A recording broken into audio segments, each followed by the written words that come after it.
So when we have covered the basics, and for instance, we had an entity for each specific object we have in our scope, then it gradually becomes more and more clear that we need to simplify things. So oftentimes, for instance, in a model, we can have many different entities that are quite similar. In many contexts, customers, partners, and suppliers are treated the same way by an organization, and then it might make sense to not have separate boxes, separate entities for each of them in our model, but just to generalize them as a party. Something that is particularly easy in many cases, so if it is actually this kind of layered or hierarchical thing like divisions, departments, and teams that are just different entities, the same entity in different levels, they all are organizational units, we can simplify our model a lot by generalization. The thing there is that it is so easy to go too far there. For instance, party doesn't tell us as much as what a customer is. And if you remember early on, we saw the example, you had 10 seconds to look at the model, and you understood quite a bit even looking at that for 10 seconds only.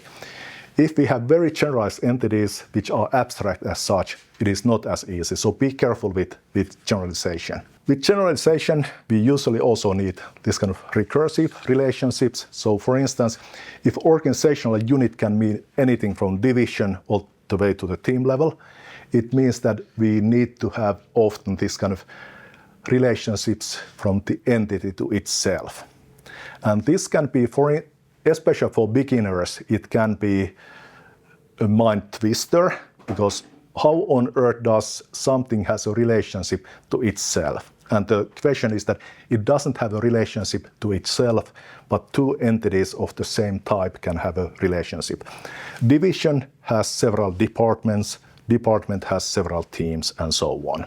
And something that makes creating large models not necessarily simpler, but makes them easier to read, is that if you use generalization with subtyping. And what does it mean? Here we have used the box-in-a-box notation. What means in this example that we have bookings, and each booking is either a hotel booking or flight booking, but not both. So how would it go? So it was something like a subtyping is mandatory and exclusive. So what it means that it is that if you are using subtyping, each instance of a booking is mandatorily either a hotel booking or flight booking. There are no other subtypes, and they are mutually exclusive. So if it is a hotel booking, it cannot be a flight booking at the same time. And what it means, here we are conceptual models without attributes, but it means that all bookings have some attributes, and then additionally hotel bookings have some additional attributes, and flight bookings some additional attributes, and it is a different set of attributes. And different relationships. So for instance, here in this model, it means that customers can have several bookings. That's why we have the crow's foot here. Hotel is related to hotel booking only, and flight is related to flight booking only. So they can have not only attributes of their own, but also relationships of their own. And here you have an example how it can make reading a model simpler. So for instance, in this case, if you look at, for instance, the purchase invoice, there are 1, 2, 3, 4, 5, 6, 7 relationships to purchase invoice. And if we didn't use super and subtyping, we would need to draw these 7 relationship lines to all of them. So what would make a jungle of relationship lines and make it much more difficult to read. So usually when you have large models, it makes reading the models much easier. The question was about that oftentimes we would maybe want to use the subtyping to specialize something, that there would be one supertype and only one specialization. And it would be handy if we could use this super and subtyping? And my answer would be, please go ahead if you know what do you do. So it is what I'm telling is about the strict modeling rules. So what it says about super and subtyping. So if you are a data modeling purist, then you should have several subtypes, and then they are mutually exclusive. But by all means, if you know what it means, whatever you are communicating there. So I do it myself even, but you shouldn't tell it to anybody. We follow here the process of database design, but it is just an example of iterative design. I said that we start with conceptual modeling, and we don't look into the requirements just yet. Just that we see the forest for the trees, that we don't get bogged down into the details early on. But it doesn't mean that we wouldn't care about the requirements. Of course we do, but it is just so much easier if we start from the big picture and then we map whatever the sketch we have there against the requirements. And you will see when you model yourself you see that why is it that way?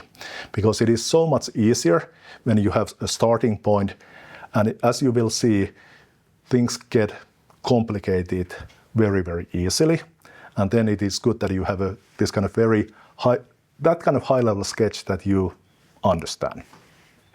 So what we will do next, we have our first conceptual model, and then we check it that if we can satisfy our requirements with that conceptual model, and if not, how do we modify it? The problem, of course, is that we don't have the data, we don't have any database, we don't have any physical data, we only have designs. So it means that we have to do this kind of tabletop testing, like we have to test the scenarios and assuming that what if we had this kind of data, would it satisfy our needs? And what the needs are, typically data modeling, especially nowadays, is used for analytics. It is some kind of analytical solution we are developing, reports, data warehouse, but it can be whatever. It can be also operative applications, the functionalities that the operative applications should satisfy. It can be an API or data product, this kind of data interface, for instance, in data mesh architecture, so how two different domains communicate with each other. So what structure the data should be that it can communicate to another domain, interfaces, use case diagrams, and so on. And basically what it means that when we do this tabletop testing, we should ensure that the model satisfies all those needs, that we have all the necessary attributes. But wait a minute, we haven't added any attributes just yet.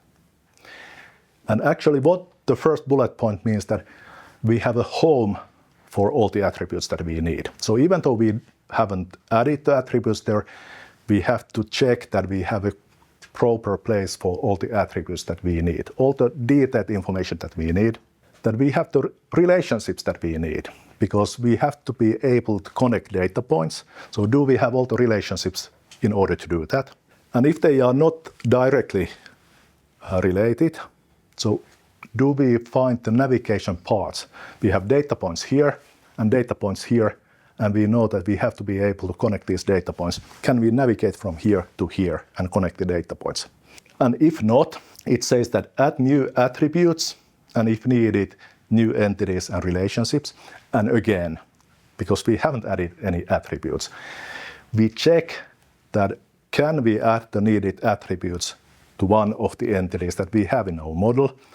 And if we cannot find a home for all the needed attributes, then we have to create new entities and new relationships. And that's it. Here I have a simple example, as simple as it gets.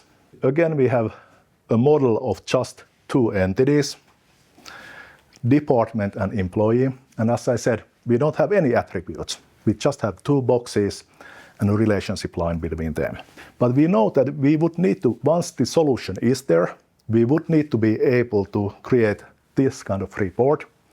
We would need to list departments with their IDs, department IDs, and names. And under each department, we would need to be able to list all the employees working in the department. Employee number, last name, first name, and their title. And all we have is 2 boxes and a relationship line. But how can we then check if our model satisfies this need? As I said, we don't add attributes, but we check that do we find a home for all the attributes. We know we need, based on this example, department 25 ID. We need a place for department number and name, department. That's clear. Department entity is the right place to add these entities. How about employee number, last name, first name, and title? Employee. Employee is clearly the home for these kind of attributes. So what remains to validate here is that can we connect the employees with the department? And yes, we can, because we see that there's a relationship line, one-to-many relationship line. So we can associate each entity with exactly one department. There's one-to-many relationship, so we can know exactly what department they work at. Yes, even though we have just 2 boxes and relationship line, we can say that it satisfied this need. Of course, as I said, it is as simple as it gets. Real-life scenarios are much more complicated. Sometimes it is a little bit difficult to really think about how to connect data points because we don't have these data points. We have to conceptually think about it.